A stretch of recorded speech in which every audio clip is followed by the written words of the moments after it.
Good morning 12th class.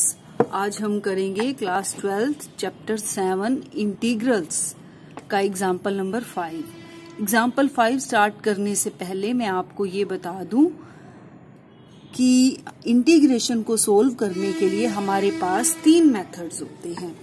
जो हमारे पास ये 3 मेथड्स होते हैं उसमें सबसे पहले होता है method of solving integration by substitution. Substitution method से हम इंटीग्रेशन के सम्स को सोल्व कर सकते हैं। सेकंड हमारे पास मेथड होता है using partial fractions. Partial fractions से भी हम इंटीग्रेशन करते हैं। और थर्ड होता है हमारे पास इंटीग्रेशन बाय पार्ट्स। ठीक है, ये 3 मेथड होते हैं हमारे पास इंटीग्रेशन को सोल्व करने के लिए। Integration by substitution, integration by using partial fractions and integration by parts. ये तीनों मैं आपको ये बताऊंगी कि कब कब यूज होते हैं, कब हमने पार्शियल फ्रैक्शन लगाना है, कब हमने बाय पार्ट्स यूज करना है और कब हमने इंटीग्रेशन बाय सब्स्टिट्यूशन करना है। अब जो हम एग्जाम्पल करेंगे उसमें हमारे पास मेथड यूज होगा बाय सब्स्टिट्यूशन।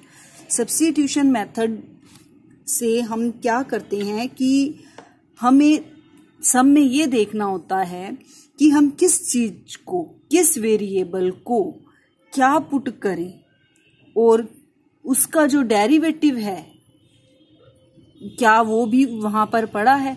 अगर डेरिवेटिव पड़ा है उस क्वेश्चन में तो वो क्वेश्चन इजी हो जाता है। अगर जैसे मैं आपको एग्जांपल पहले 5th का सेकंड पार्ट करवाती हूँ, फर्स्ट करवाने से पहले उसमें आपको क्या होगा और ज्यादा क्लियर हो जाएगा कि सब्स्टिट्यूशन मेथड हम कब लगाते हैं। ठीक है, देखो अब हमारे पास ये है एग्जाम्पल नंबर 5th का सेकंड पार्ट है ये 2x sin x square plus 1 dx। इसमें हमने इंटीग्रेट करना है। अब इंटीग्रेट करने से पहले देखो, अब मैं आपको ये बताऊं कि अगर मैं x square plus 1 को कुछ भी सब्स्टिट्यूट कर दूं, जैसे x square plus 1 को मैं t मान लूं, ठीक है, तो अब मैं माइंड में ये सोचूंगी कि इसका डेरिवेटिव क्या होगा। x स्क्वायर का डेरिवेटिव होगा 2x और 1 का होगा 0 और हमारे पास 2x भी पड़ा है। इसका मतलब फंक्शन को हम पूरे का पूरा t में चेंज कर देंगे, क्योंकि जब मैं x स्क्वायर प्लस 1 को t रख रही हूं तो आपने ये याद रखना है कि आपको पूरा फंक्शन ही t में चेंज करना है। ऐसा नहीं करना आपने कि आप आधा फंक्शन x में रखोगे और आधा t में रख लोगे। ठीक है, तो आपको पूरा का पूरा फंक्शन किस में चेंज करना होगा, t में। ठीक है, जैसे मैंने इसमें लेट कर लिया x square plus 1 equal to T, तो यहां मेरे पास 2x dx equal to dt आया। अब मैं आपको ये भी रीजन बताती हूं कि ये कैसे आया। सभी सम्स में हमने dx को यहीं रखना है और t का हमने dt लगाना है। देखो कैसे, जो हम डेरिवेटिव में करते थे तब हम क्या करते थे, इसी को लेट कर लो। जैसे मैंने x स्क्वायर प्लस 1 को t लिया, अब मैंने इस फंक्शन का डेरिवेटिव करना है विद रिस्पेक्ट टू t। ठीक है, तो मैं यहां लिखूंगी कि differentiate with respect to t। ठीक है, अब आप अपने माइंड में ये सोचो कि आप डिफरेंशिएट कैसे करते थे। आप यहां लिखते थे 2x और x का लेते थे आप विदाउट पावर डेरिवेटिव जो कि 1 होता था। अब आप विद रिस्पेक्ट टू t कर रहे हैं तो यहां पर आप लिखते थे dx बाई dt। ठीक है, याद आ रहा होगा आपको। और t का विद रिस्पेक्ट टू t ही करते हैं तो क्या आएगा, 1 आएगा। तो यहां पर अगर मैं 2x dx और dt को इधर ले जाऊं तो ये यही चीज आ गई ना जो मैंने ऊपर की है। x स्क्वायर का डेरिवेटिव लिख दिया मैंने 2x, ठीक है, dx इक्वल टू dt। ठीक है, तो ये इस रीजन की वजह से मैंने इसको ऐसे सिंपल कर दिया और आगे भी हम सम्स में ऐसे ही करेंगे। ठीक है, अब देखो, अब यहाँ हमारे पास आसानी हो गई कि 2x और dx इकट्ठा हमें dt मिल गया। ठीक है, तो इसकी जगह तो आ जाएगा dt और साइन x स्क्वायर प्लस 1 की जगह क्या आ जाएगा, t। क्लियर।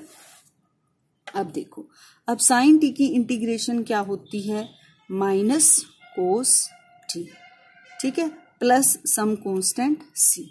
अब आपने फंक्शन को दोबारा से x में लेके आना है, क्योंकि आपकी जो सम था आपका जो वो x में ही था, ठीक है। तो माइनस कोस t को हमने माना था x square plus 1 plus c, ठीक है। तो ये आपका आंसर आ गया, ठीक है। अब मैं आपको इसका फर्स्ट पार्ट करवाऊंगी। साइन mx को हमने इंटीग्रेट करना है। देखो, एक तो आप डायरेक्ट मेथड से अब कर लोगे, ठीक है। डायरेक्ट मेथड क्या है? डायरेक्ट मेथड तो इसका ये है कि आप सिंपली जैसे कि साइन x की इंटीग्रेशन होती है माइनस कोस x, तो साइन mx की इंटीग्रेशन हो जाएगी माइनस कोस mx, ठीक है। और derivative of mx, derivative of mx क्या होता है? m, ठीक है। अब वो हमारा क्या आ जाएगा? बाय में m प्लस में सम कांस्टेंट c, ठीक है। ये तो हो गया डायरेक्ट मेथड। अब अगर आपने बाय सब्स्टिट्यूशन करना है तो बाय सब्स्टिट्यूशन आप कैसे करेंगे? देखो, आप इसमें हम mx को t ले लेते हैं, ठीक है। लेट, ये आपका अल्टरनेटिव मेथड हो गया बाय सब्स्टिट्यूशन, ठीक है। Let mx equal to t, ठीक है। अब m dx आ जाएगा यहाँ इक्वल टू dt, ठीक है ना। विद रिस्पेक्ट टू t कर रहे हैं ना, तो यहाँ क्या आएगा? m dx by dt equal to 1, तो dt को मैं इधर ले आई, ठीक है। तो यहाँ हमारे पास आ जाएगा, हमें तो dx की वैल्यू चाहिए, तो ये 1 बाई m dt, ठीक है। तो अब हमारी स्टेटमेंट क्या बन जाएगी? साइन mx की जगह क्या आ गया? t, ठीक है। और dx की जगह आ गया 1 बाई m, कॉन्स्टेंट होने के कारण बाहर आ गया, और क्या हुआ? क्या बचा? dt, ठीक है। अब 1 बाय m साइन की integration minus cos t plus c।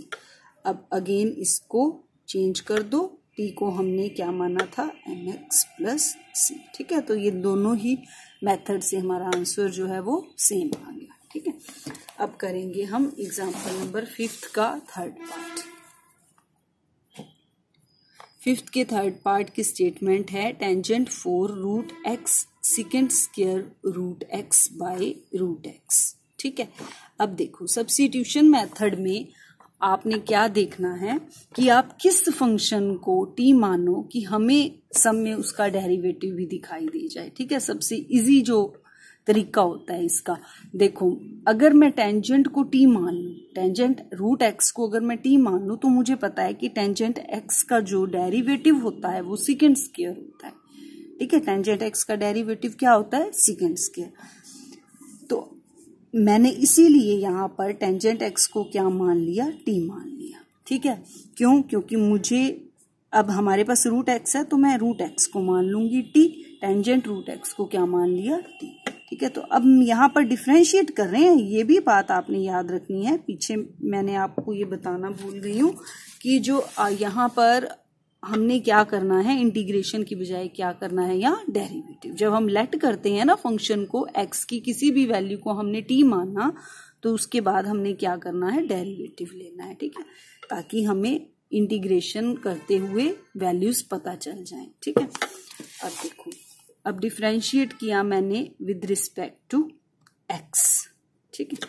Tangent root x का डेरिवेटिव हो जाएगा सेकेंड स्क्वायर रूट x, ठीक है। डिफरेंशिएट कर रहे हैं, रूट x का डेरिवेटिव होता है 1 बाई 2 रूट x, ठीक है। dx बाई dt आएगा, तो हमने क्या कर दिया? dx इक्वल टू dt, ठीक है।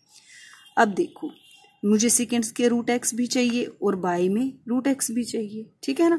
तो मैं क्या करती हूँ? Second square root x by root x dx, और 2 को हम इधर ले आते हैं, तो ये क्या आ गया? 2 dt, ठीक है। अब यहाँ पुट करो, टेंजेंट रूट x की जगह आ गया t, ठीक है। तो इसकी पावर क्या हो गई? t की power 4। Second square root x by root x dx की वैल्यू है अपने पास 2 dt, ठीक है। कांस्टेंट को आप डायरेक्ट बाहर लिख दो, 2t4 की integration t5 upon 5 plus c, ठीक है। क्लियर? अब हम क्या करते हैं? 2t5, t को हमने क्या रखा था? टेंजेंट रूट x, ठीक है।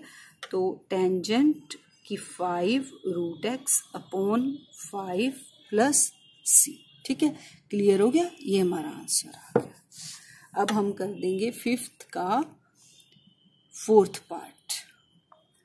फिफ्थ के फोर्थ पार्ट में क्या है, sine tangent inverse x, tangent inverse x upon 1 plus x square. ठीक है,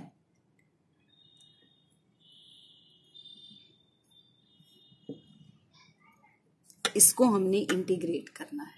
ठीक, अब देखो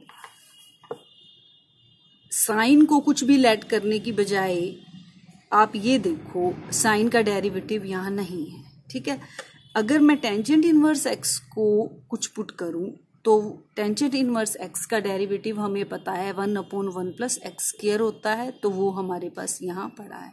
ठीक है, इसीलिए हम क्या करेंगे, टेंजेंट इनवर्स एक्स को t मान लेंगे ताकि हमारा सम इजी हो जाए। अब इसको क्या करेंगे, डिफरेंशिएट करेंगे with respect to x. Clear, अब ये आ जाएगा 1/1 plus x square d x equal to dt। ठीक है, तो साइन टेंजेंट इनवर्स एक्स की जगह हो गया t। अब आपने यहाँ ध्यान रखना है कि जो साइन टेंजेंट इनवर्स एक्स है, यहाँ टेंजेंट इनवर्स एक्स साइन के साथ है, यानी एज एंगल है। ठीक है ना, जैसे साइन थीटा, साइन की कभी भी अकेला नहीं होता, उसकी कोई वैल्यू नहीं है। ठीक है, तो ये क्या हो गया साइन t, और 1/1 plus x square d x की वैल्यू क्या हो गई, dt। क्लियर, अब साइन t की इंटीग्रेशन क्या होती है, minus cos t plus c। ठीक, माइनस कोस t की वैल्यू क्या माना था हमने, t को tangent inverse x plus c। ठीक है, ये हमारा आंसर आ गया। क्लियर हो गए होंगे अब आपको, इजी है बिल्कुल ही। आप एक बार इनको अपने हाथ से करके देखेंगे तो आप कहेंगे बहुत ही इजी है, कोई भी दिक्कत वाली बात नहीं है। ठीक है, अब मैं जो आपको बताऊंगी कुछ फॉर्मूले हैं हमारे पास, फॉर्मूले भी कह सकते हो आप उनको, और एज सम भी उसको कह सकते हो, जैसे टेंजेंट एक्स डी एक्स की इंटीग्रेशन। ठीक है, अब आप याद करो कि मैंने जब आपको ये चैप्टर स्टार्ट करवाया था, मैंने आपको कुछ फॉर्मूले लिखवाए थे। उन फॉर्मूलों में मैंने आपको ये बताया था कि सेकेंड स्क्वायर एक्स की इंटीग्रेशन होती है टेंजेंट एक्स। ठीक है ना, कैसे बताया था मैंने, कि हमें पता है कि डेरिवेटिव ऑफ टेंजेंट एक्स होता है सेकेंड स्क्वायर एक्स। ठीक है, ऐसे बताया था ना मैंने कि डेरिवेटिव ऑफ टेंजेंट एक्स होता है सेकेंड स्क्वायर एक्स। ठीक है, ये क्यों बताया था आपको, क्योंकि आप इतना करके आए थे डिफरेंशिएशन चैप्टर में, आप ये करके आए थे कि डेरिवेटिव ऑफ टेंजेंट एक्स क्या होता है, सेकेंड स्क्वायर एक्स। तो मैंने आपको बताया था कि जो इंटीग्रेशन होती है वो डेरिवेटिव की उल्टी होती है, अपोजिट होती है, इसीलिए यहाँ integration of second square x क्या हो जाएगी, टेंजेंट एक्स। लेकिन आपको ये नहीं बताया था कि इंटीग्रेशन ऑफ टेंजेंट एक्स क्या होती है। ठीक है, तो वो हम अब निकालेंगे। ठीक है, इसी तरह मैंने आपको बताया था कि कोसेकेंड स्क्वायर एक्स की इंटीग्रेशन होती है माइनस कोट एक्स। ठीक है, क्योंकि कोट एक्स का डेरिवेटिव होता है माइनस कोसेकेंड स्क्वायर एक्स। लेकिन हमें ये नहीं पता कि इंटीग्रेशन ऑफ कोट एक्स क्या होती है, नहीं पता अभी तक, उन फॉर्मूलों में नहीं आया था, ना ही आया था इंटीग्रेशन ऑफ टेंजेंट एक्स। ठीक है, इसी तरह आपको कोसेकेंट एक्स कोट एक्स की इंटीग्रेशन बताई गई थी कोसेकेंट एक्स, है ना, क्योंकि कोसेकेंट एक्स का डेरिवेटिव होता है कोसेकेंट एक्स कोट एक्स, तो कोसेकेंट एक्स कोट एक्स की इंटीग्रेशन होगी माइनस कोसेकेंट एक्स। ठीक है, तो आपको नहीं पता कि कोसेकेंट एक्स की इंटीग्रेशन क्या होती है। ठीक है, तो आज मैं आपको ये बताऊंगी कि ये कैसे निकालने हैं हमने, बहुत ही इजी तरीका है।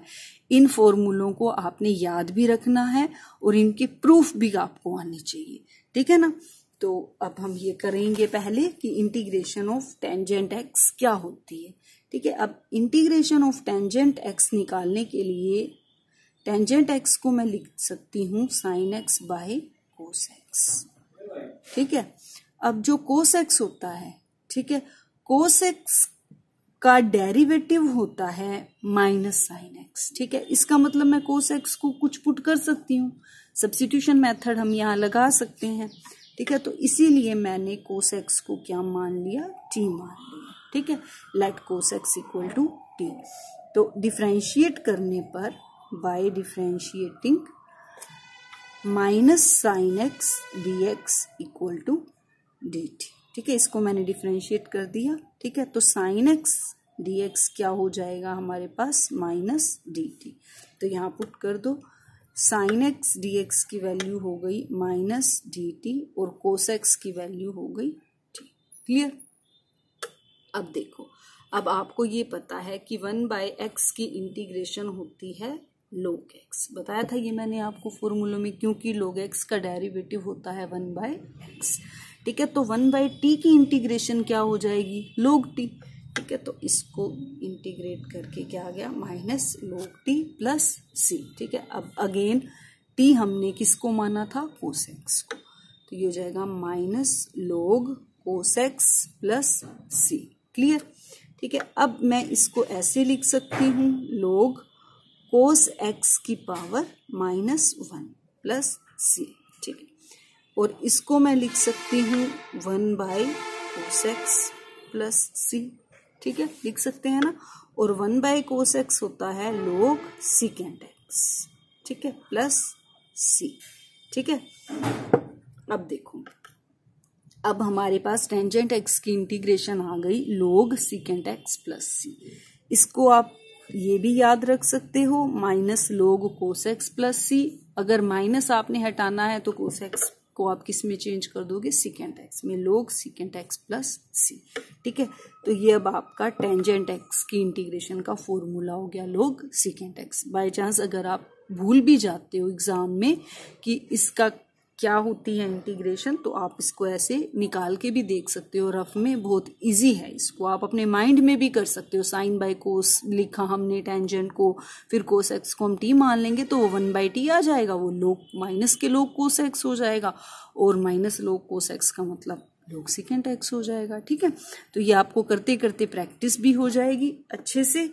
ठीक है, तो अब आपने इसको डायरेक्टली याद भी रखना है कि टेंजेंट एक्स की इंटीग्रेशन होती है log secant x। ठीक है, तो अब हम नेक्स्ट करेंगे कोट एक्स। जैसे हमने टेंजेंट एक्स की इंटीग्रेशन की है बिल्कुल सेम ऐसे ही आपने इंटीग्रेशन किसकी करनी है कोट एक्स की। कोट एक्स को हम लिख सकते हैं cos x by sine x.